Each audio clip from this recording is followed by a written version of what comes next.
கழுத்தெலும்புகளே பாவப்பட்ட கழுத்தெலும்பு அப்படின்னு ஒண்ணு சொல்லலாம். அது வந்து C5 வெர்டெப்ரா அப்படிங்கிறது. 5வது வெர்டெப்ரா.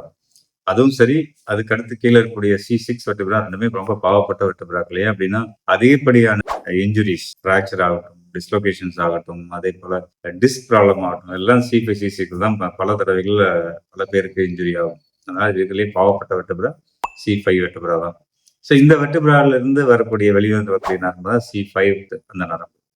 இந்த C5 நரம்பு எதெல்லாம் சப்ளை பண்ணும்னா, நம்முடைய ஷோல்டரை மேலே தூக்குவதற்கு, முழங்கை மடக்குவதற்கு. ஸோ இதுக்கான மசில்ஸ் எல்லாமே ஒரு C5 ரூட் சப்ளை பண்ணுது. அதனால என்னன்னா, இப்போ ஒருத்தங்க வந்து வாழ்க, வாழ்கன்னு சத்தம் போடுறோம்னு வைங்களேன். ஸோ கைய மேல தூக்குறதுக்கும், இந்த முழங்கை மடக்குறதுக்கும், இந்த வாழ்க ஒழிக கோஷம் போடுறது எல்லாமே இந்த C5 நரம்புனால தான். யாராவது உங்க வீட்டு பக்கத்துல வாழ்க ஒழிக கோஷம் போட ரொம்ப டிஸ்டர்ப் பண்ணிட்டு இருந்தா, C5 கட் பண்ணி விட்டீங்கன்னா, இந்த வாழ்க ஒழிக கோஷம்லாம் போயிரும். உங்க ஏரியாவே அமைதியா இருக்கும். சரியா? ஸோ அந்த மாரி இந்த கையை தூக்குவதற்கும், முழங்கை மடக்குவதற்குமான நரம்பு இந்த இடத்துல தான் வருது. ரொம்ப முக்கியமான நரம்பு அது. C5, C6ல நடுவுல இருக்கிற டிஸ்க் அந்த ஜவ் இருக்கு இல்லையா? அது ரொம்ப முக்கியமான ஜவ்வு.